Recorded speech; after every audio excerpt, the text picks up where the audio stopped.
Welcome back, YouTube. Hi, YouTube. We here. All right.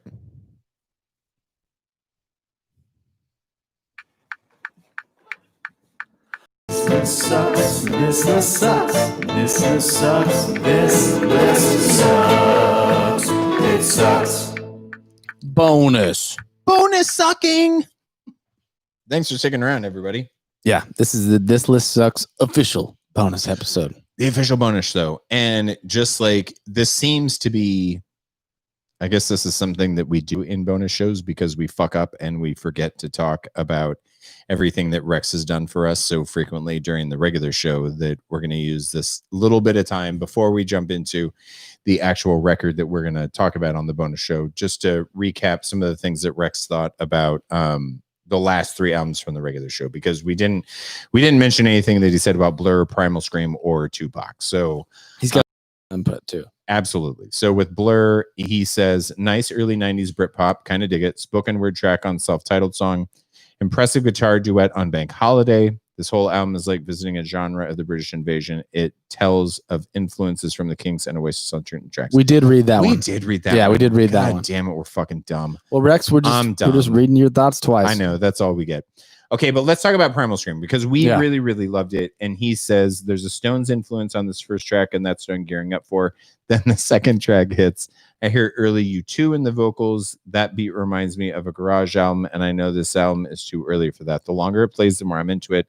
Did not ever expect to see an album like this on this bullshit list. A cool house album, like putting it on and getting lost in my work and going down this rabbit hole. Not sure if it belongs on this list at all. That's kind of fascinating, because I think he heard the exact same things that we heard. Yeah, especially considering what he said up to that point. It sounds like he was going to say, yeah, no brainer. It seemed like he was into it, but on second thought, maybe he's not. Tell us. Yeah. I don't know. I mean, listen, we'll have him on the show. You're going to have to fucking explain yourself, Rex Todd, when it comes to Primal We're going to Scream. write that down. We're going to memorize. Yeah, you're going to have to.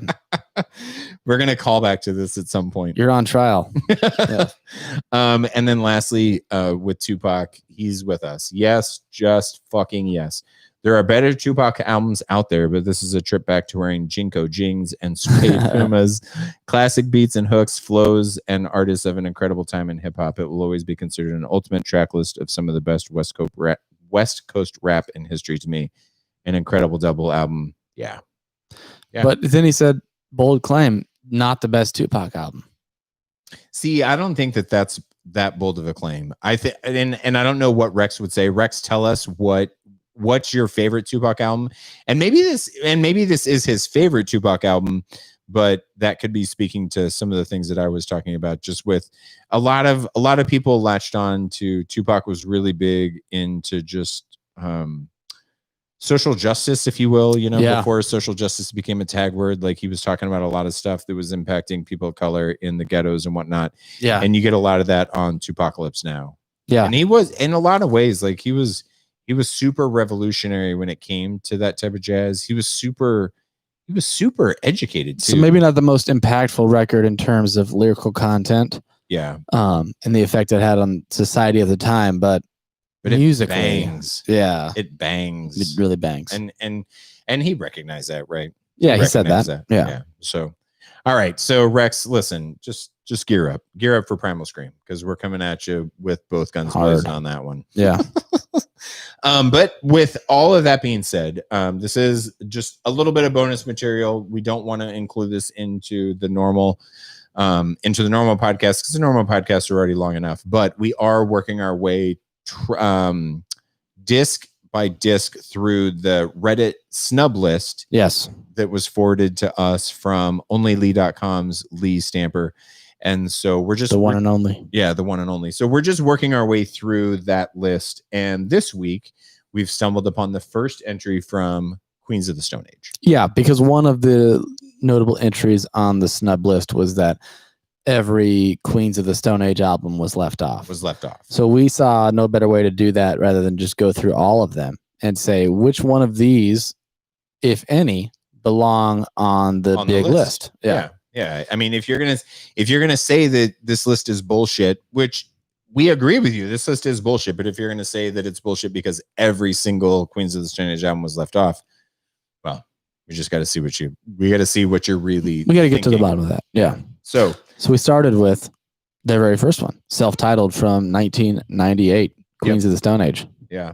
And this is stoner rock or stoner metal is kind of what this gets classified as, which I've never really understood that, because to me I guess that's a subgenre that I've just never explored enough to understand what the hell they mean when they say stoner rock. For stoner, I think it's just that it's like drony and repetitive, I guess, because that kind of shit appeals to stoners, I guess. But I think that's what it is. It's drony. That's definitely one of the characteristics. Yeah.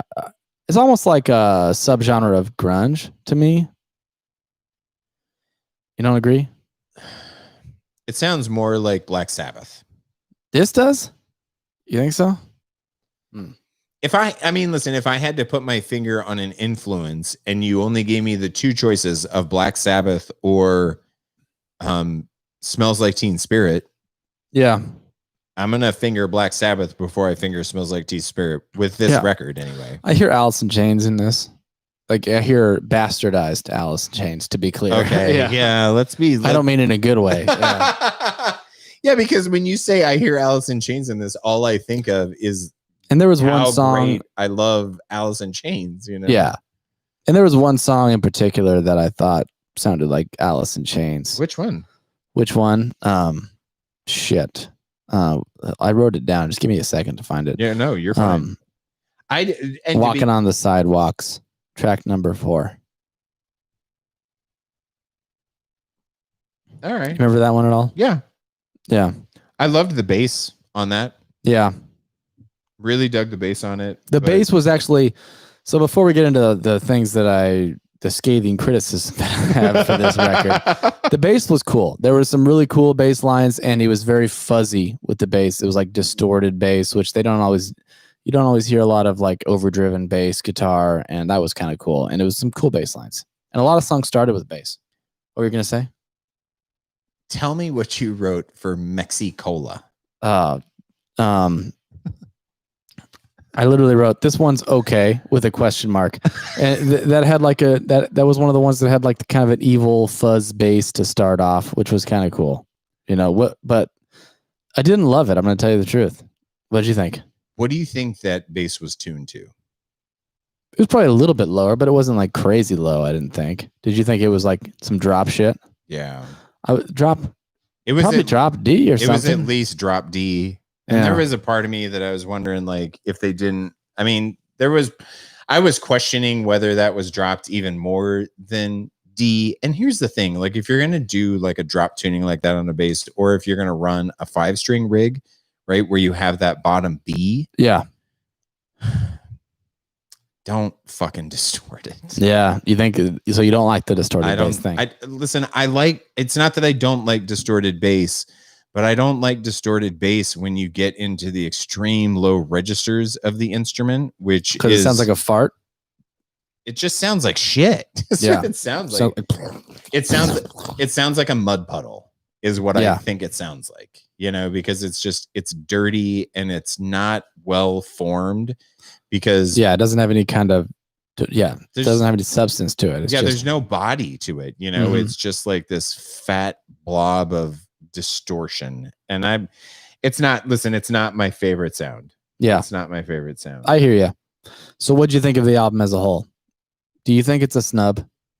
No, absolutely not. Yeah, absolutely not.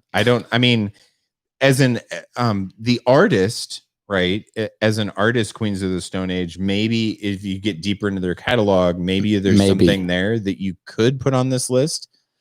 Yeah, so that's going to be the theme of what I'm going to say, because I'm not writing off Queens of the Stone Age yet. Yeah. And the Queens of the Stone Age that I have listened to is later stuff. But to tell you the truth, when I listened to them, it was because I had a friend that was really into them. And I listened to one of the later records, and I don't remember what it is, because it left very little impact on me. And I didn't think it was great. I didn't dislike it, but I disliked this record. I didn't think it had little impact whatsoever, I think. It came across as a band that like had the bones of a good band, like a good rock band. Like everything was stacked in their. I mean, it was a decent instrumentalists and good instrumentation, but it was lifeless to me. Like literally lacked substance, zero originality to me. It was just missing a spark of life. I mean, I hate to put it so bluntly, but like it sounded to me like if someone were to make a movie about like a grunge band and they had to, or like a hard rock band, and they had to like write a bunch of tunes just to be in the movie, this is what they would write. Yeah. The fake original recordings of this. Yeah. There's this bands fictional band. There's movies like that about like fictional bands, and the songs are always they're a little subpar because they're rushed and thrown together to be in a fucking movie. And that's what this sounded like to me. So this is the antithesis. Okay. So did you see the newest remake of A Star Is Born? Yeah. Which was fantastic. I was going to mention that because sometimes you write songs for a movie nail and it it, works right? out. Yeah. I mean, sometimes you write a song and you fucking nail it for a movie. That song is the whole fucking soundtrack album is wonderful. Fantastic. Yeah. I know. I've actually incorporated one or two of those tunes. Sometimes I play those live when I play solo shows. That's fantastic. I played Maybe It's Time. That's a beautiful song. Maybe it's time to let the old ways die. I will listen to I've listened to that soundtrack multiple times, and I will continue to listen to that soundtrack multiple times because it's really, really just well done. Lucas Nelson and Lady Gaga, I think, were probably the two biggest musical minds behind what went into that soundtrack, and they're fucking great. Yeah. Really, really great. And Bradley Cooper actually played guitar, I think, for that. Did he actually play guitar? I don't know if he played it on like the recordings, but I think that he plays guitar. I know that he learned guitar, and like everything that you're seeing in the movie was real, but I don't think he probably, I don't know, maybe he did. I don't want to discount that, but yeah, I don't know that he tracked those or not either, but he did track the vocals on him, and like he's pretty good. Yeah, he's got pretty solid like, actually. Into it. Yeah. Listen, I'm like you though. I wasn't super into Queen's. I wasn't into this album of Queens of the Stone Age, and I haven't spent a ton of time with this band. This is not a band that I'm really, really into. I'm gonna say it's stoner metal or stoner rock, whatever you want to call this. I don't really get it. Maybe you just don't get this band. You know, I think that's entirely possible because maybe I think especially this record, there's just nothing special about it. And I hate to be so blunt, but like the further I got into this, the less and less I wrote, to the point that for track 12, I just wrote boring. And for These Aren't the Droids You're Looking For, I wrote terrible, not worthy of the title it's given. Because that's a Star Wars reference. And you can't just fucking take Star Wars references and write a shitty song like that. It's just, and what did you think about Spiders and Vinegaroons? Boring. That was one of the instrumental ones. Boring? No, that was boring too. I wrote another boring instrumental because they had a couple boring instrumentals before that in this, and it was just droney and spacey, but there's no real substance to it. Like there's like most of the time there's like a thread that it carries through a song, and you can tell is like the center point or the melody that wasn't there. It was just, and this is kind of what I'm going to say is, and this is like this is a source of insecurity that I've had with writing music and this is something I was talking to with a guy that was like recording my band one time, a close friend of mine. And I was like, there's a difference between an actual song and just getting four guys to do the same thing at the same time. Right. And he was like, no, that's pretty much what a song is. I was like, I don't think so. I feel like there's something more than that. Just because you get four guys or five guys to play the same chords in the same order with the same rhythm, that doesn't necessarily make a song. And that we were kind of arguing about that. And this is like, this reinforced that for me. Because there were like, especially on like the interval or the instrumental, like Hispanic, what's that? I can't even read my own writing. Hispanic impressions. It's just like, just because they're playing the same chords, like it doesn't make it like a good song or even a song. It's just, It's more of just a craft. It's craft and not art for me here. And I hate to be so blunt about it, but it comes across like as too like even and mathematical to me. And this is coming from a guy that enjoys the genre called math rock. That's a real genre, and I like that. But this is like they're just like, all right, we're gonna take this little riff. It's like down, down, down, and we're gonna do that 6 times, and then we're gonna go and we're gonna do this. And just first of all, way too many times they chose for a lot of these things. A lot of these they drag on for me. The intros and the outros are too long, and it's lacking substance for me. I hate to say it. The last sentence that I wrote on the song Hispanic Impressions was, okay, I don't need any more of this one. Dude, exactly. They were long. Some of the tunes were really long too. Some of them were, but I mean, do you have nicer things to say than me? I don't know that I have substantially nicer things to say than you. I'm not. Listen, I didn't add this to my digital catalog. No. I'm not gonna go hunting this down on vinyl for sure. I'm glad that I listened to it. I am glad that I listened to it because I know a lot of people that really, really like Queens of the Stone Age. And I'm hoping that this is just like their first foray, their first like little experiment, and it gets a lot better from there. Well, I'll tell you what I think about that statement that you just made. I don't see how. I don't know that if this is your starting point, I don't know that this music can evolve into a place where I'm going to listen to it and I'm going to say, man, this is something that not only I really, really enjoy, but this is something that I'm going to continue to seek out. Yeah. Does that make sense? Yeah, that does make sense. And the sad thing is, like, I actually really like Josh Homme. Like, I like his voice a lot. Really? Yeah. I'm actually down with it. I think that in the right setting with the right accompaniment, I actually think that it could really, really work well. But again, to me, it's just not adventurous enough. Yeah, I guess. And just from the very first track for me, the vocals sounded just lazy, like lacking intensity. Yes, and I understand why you're saying that, but I also think that that's a first record. Yeah, type of, because I think that there's enough there in his voice that could, on subsequent albums, his voice and his lyrical style could end up being a highlight for me. Really? Because I just don't ever think that the guitar playing or any of the other accompanying instruments are going to be that. Yeah. I'm never going to be blown away by the drummer. I did not love the guitar player. I will say. It's just like basic kind of pentatonic riffs over and over again. Yeah. That you hear on a million other things. And that's what I'm most worried about with subsequent records too, by the way, is I'm worried that we're going to get to this point where by the time that we listen to the third or fourth record from Queens of the Stone Age, I think both of us are probably going to know exactly what we're going to get. Yeah. And maybe it gets better, and maybe with more exposure, it becomes something that we say, yeah, not only do I know what I'm going to get, but I'm really excited about getting some more of this. Yeah. But we're not going to feel that way about Queens of the Stone Age. Maybe not. I don't think I'm not optimistic. Yeah. I'm not optimistic about getting there. And just to be clear, when I said that he's playing basic pentatonic licks, I'm not saying that I need some kind of virtuosic, wild flailing guitar player to impress me, but it's lacking feeling for me. Like for me, there's two ends of the spectrum. There's the crazy fucking Steve Vai, Joe Satriani, technical, talented, where you're just going to be fucking blown. Your mind's gonna be blown no matter what. And then there's the opposite end, which is like what I think of as the guitar player from the Stooges.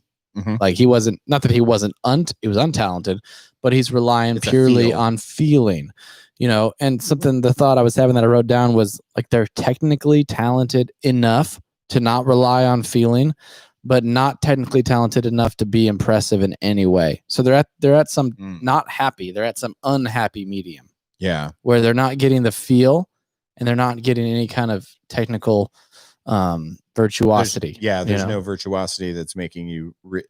Nothing's blowing you. So it's away. just bland. It's just technically talented enough that they're not throwing much feel into it, but not in any sort of good way. It's just it's an unhappy medium. Yeah.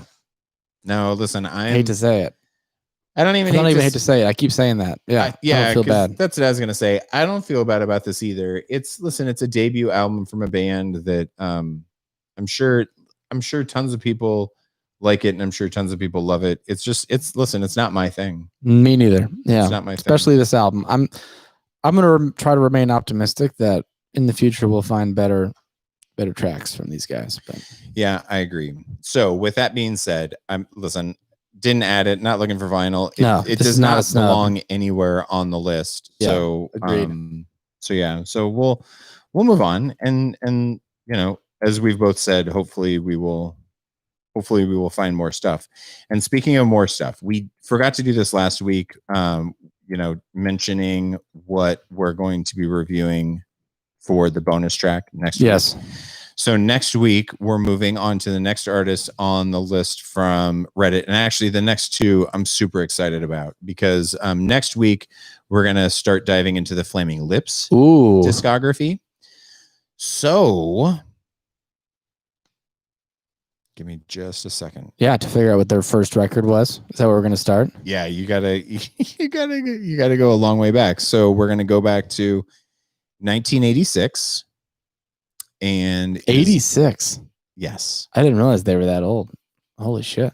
The title of the album is Here It Is. Okay. Are you familiar with that one? I've never listened to anything before Transmissions from the Satellite Heart, which was released in 1990. And you're like a diehard. I love the Flaming Lips. How many records are there? Sorry to make you count.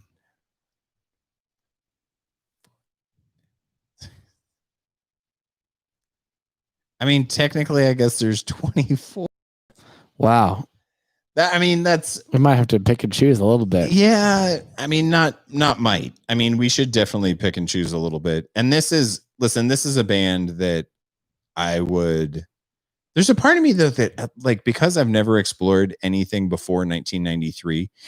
And for those of you that are completely unfamiliar, Transmissions from the Satellite Heart was the album that has, She Likes Jelly on it, which was like the first kind of MTV hit. Gotcha. Or She Don't Use Jelly. I'm sorry. Totally fucking butchered the title of that song. She Don't Use Jelly. But I mean, there's 5 albums before that. And so I kind of want to hear something before Transmissions from the Satellite Heart. I think it's worthwhile to do their debut. Okay. Just so you get you should get the beginning of the story. Yeah. Especially if we're going to do several albums from them.